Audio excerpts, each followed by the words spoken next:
Tenemos en línea justamente a esta hora en Estados Unidos a Benjamín de Yurre, analista político republicano y economista. Bienvenido y gracias por estar con nosotros. Muchas gracias, un placer y un honor estar con ustedes. Benjamín, qué bueno tener la oportunidad de discutir cómo le ha ido a Marco Rubio en esta audiencia, porque yo sí quiero comenzar por este punto. Usted recordará, por supuesto, todas esas audiencias que ha liderado allí mismo en el Congreso estadounidense Marco Rubio, poniendo tras las cuerdas a funcionarios en línea. Ha sido muy mordaz en estos cuestionarios y ahora ha tenido que enfrentarlos desde la otra banca. ¿Cómo le fue? Sí, ahora mismo está en vivo la confirmación de la audiencia de confirmación. Marco Rubio, en este momento, yo pude escucharlo, ¿no? Hasta este momento que estoy ahora con ustedes en vivo, pero es interesante todo lo que está diciendo, por supuesto, ¿no? Están haciendo preguntas ahora, una serie de preguntas los senadores. Es muy importante la postura de Marco, porque Marco lo conocemos incluso personalmente, él por años ha mostrado una postura completamente vertical en contra de las dictaduras comunistas en América Latina, ¿no? O sea que esperamos que continúe con ese trayecto. Desde luego, estamos viendo que ahora que será secretario de Estado, las cosas cambian en el sentido que ahora las cosas a la vez más desde el punto de vista más geopolítico. Entonces muchas cosas intervienen ahora en este momento. Sin embargo, en el caso de Maduro y los secuaces que tienen allí, que tienen, inclusive hay recompensas de millones de dólares sobre ellos, muchas cosas pueden pasar. Inclusive pues, se pudiera formar y Marco Rubio pudiera hasta liderarlo, lo que es un consenso multilateral, ¿no? De muchos países, incluyendo la Corte Criminal Internacional, que tal vez es la parte más difícil, ¿no? Vamos a recordar que ellos encausaron a Benjamín Netanyahu, ¿sabes? O sea, que ellos son un poquito más difícil esa parte, pero vamos a ver qué puede lograr precisamente Marco, ¿no? Esa es una de las labores que va a tener él. Evidentemente, la otra de las labores que va a tener va a ser tratar de lograr un acuerdo de paz entre Ucrania y Rusia. Y ese acuerdo de paz vendrá dado por concesiones de ambas partes, pero básicamente más de Ucrania que de Rusia, porque Ucrania es la que está siendo invadida. Y lo que se le va a plantear, sabemos que es concesión de territorio, de más territorio. Sabemos que ya Ucrania perdió la península de Crimea. Primero, Crimea ya la perdió hace unos años, ¿no? Y ahora tienen invadido, por ejemplo, la zona del Donbass y Mariupol, que están en el Donbass, que esa es una zona donde está la mayor, reserva probada de litio en el mundo. Se dice que hay más de 500.000 toneladas de litio, y litio es el combustible del futuro indispensable para los automóviles eléctricos, ¿no? De manera que eso lo tomó Rusia inmediatamente, ¿no? Sí. Porque ahí está la mayor concentración no solamente de litio, sino de neón también. Y neón es un material usado en todas las manufacturas eléctricas, de manera que es por completo pero muy importante. Esos son los puntos principales tal vez que tendrá Marco Rubio, y desde luego para él hay algo que es prioritario también, muy interesante, muy importante, que es la incursión económica china constante en Estados Unidos. Es una cosa increíble porque, señores, las empresas chinas como Temu y Shein, despachan directamente desde China aquí a los hogares norteamericanos sin tener depósitos en Estados Unidos, sin tener almacenes y a precios irrisorios. De manera que la competencia contra la producción nacional norteamericana, esto es una cosa que va a cambiar. Yo sé que se van a poner muchos reparos en eso.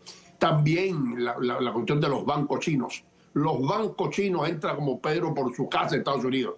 En cambio, los bancos norteamericanos para entrar a China es dificilísimo. Tienen que abrir una oficina por 3 años primero. Después pueden tener una participación accionaria de un 25%. Y el gobierno chino tiene la mayor parte. Bueno, es una cosa desastrosa. En cambio, los chinos tienen aquí varios bancos, expenden dinero, inclusive hasta en yuanes, en los ATM de ellos, en moneda china, expenden cartas de crédito con denominación directa en renminbi, o sea, en yuanes, que es la moneda de ellos, de manera que perjudican lo que es el signo monetario norteamericano, que es el dólar.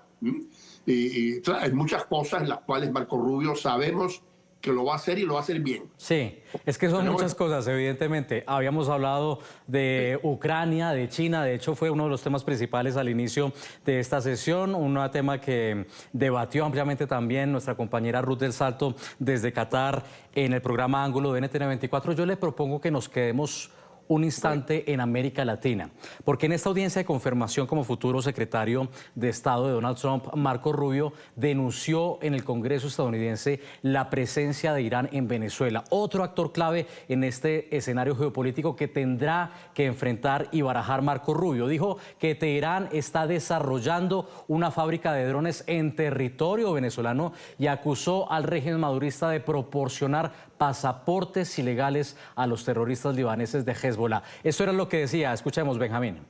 Sí. Las elecciones fueron completamente falsas.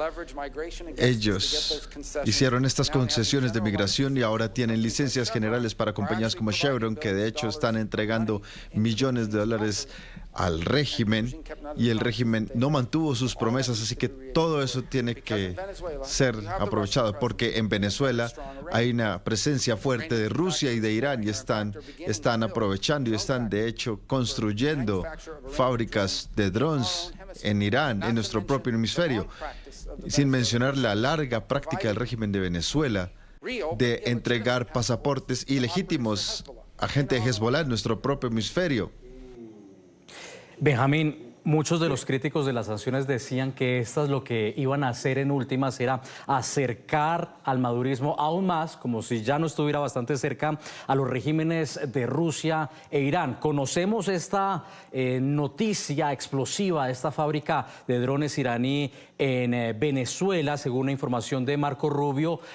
¿Para dónde deben ir las sanciones? Es decir, porque ha generado preocupación el tema de las licencias petroleras, porque se hablaba que incluso estarían haciendo las petroleras un enorme lobby también con el propio Donald Trump.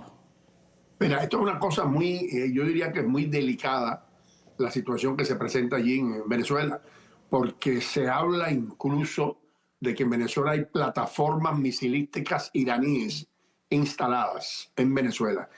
Digamos, si eso se llegara a comprobar y se llegara a publicar, digamos, como se dice, sería una situación muy delicada porque, digamos, estaría la seguridad de Estados Unidos, digamos, en riesgo. Y bajo una situación como esa, evidentemente muchas cosas pueden pasar, ¿no? Desde luego, siempre contando con lo que es el Consejo de Seguridad de la ONU y este tipo de cosas, pero muchas cosas pueden pasar, sobre todo con estos terroristas que están en el poder en Venezuela, en Cuba y en Nicaragua. Pero sobre todo en Venezuela, ¿qué es lo que puede pasar? Ni que Dios lo quiera. Por eso es tan importante la figura de Marco Rubio. Una persona de su experiencia y su capacidad puede ser decisivo y básico en esta situación, en el sentido que no se llega a formar una zona neurálgica en el Caribe, porque es muy importante, digamos, cualquier cosa que suceda en Venezuela, el aliado principal que tiene Venezuela indiscutiblemente va a ser Cuba, ¿no? Cuba, para mí, yo lo he dicho en varios lugares, vendría a ser lo que fue Japón en la Segunda Guerra Mundial, que nadie sabía lo que era hasta que se presentaron con una flota inmensa con los kamikazes y bueno, eso fue un desastre, el ataque a Pearl Harbor. Y entonces, Cuba está armándose hace más de 60 años. El armamento, a lo mejor es rusos, iraníes, pero están muchas sombras sobre las armas. Y es una incógnita importante el caso de Cuba, ¿no? Pero desde luego, estamos hablando de la figura entonces también de Irán, ¿no? Sí. Que Irán puede interceder.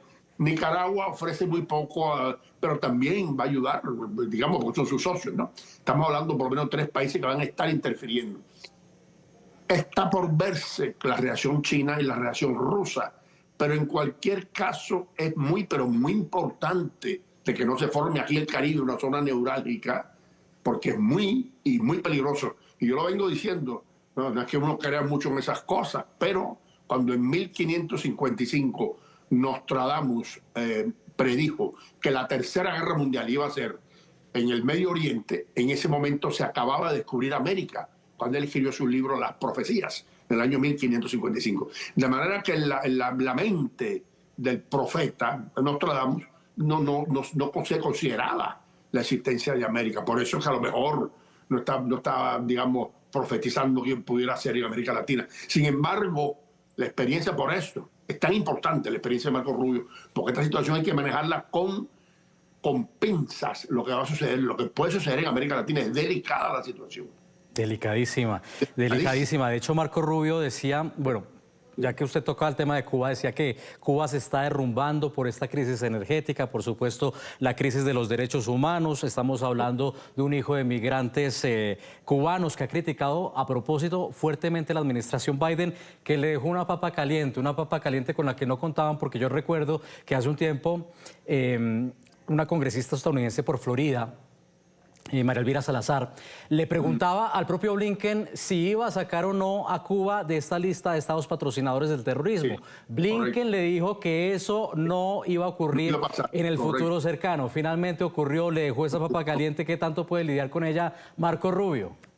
Hay una cosa que evidentemente, cuando estamos hablando de órdenes ejecutivas, las órdenes ejecutivas tienen fuerza de ley, pero evidentemente pueden ser derogadas, pueden ser revocadas por el Congreso, por el Tribunal Supremo de Justicia o por el próximo presidente. Es muy posible que Trump la revoque, la derogue, digamos, ¿no?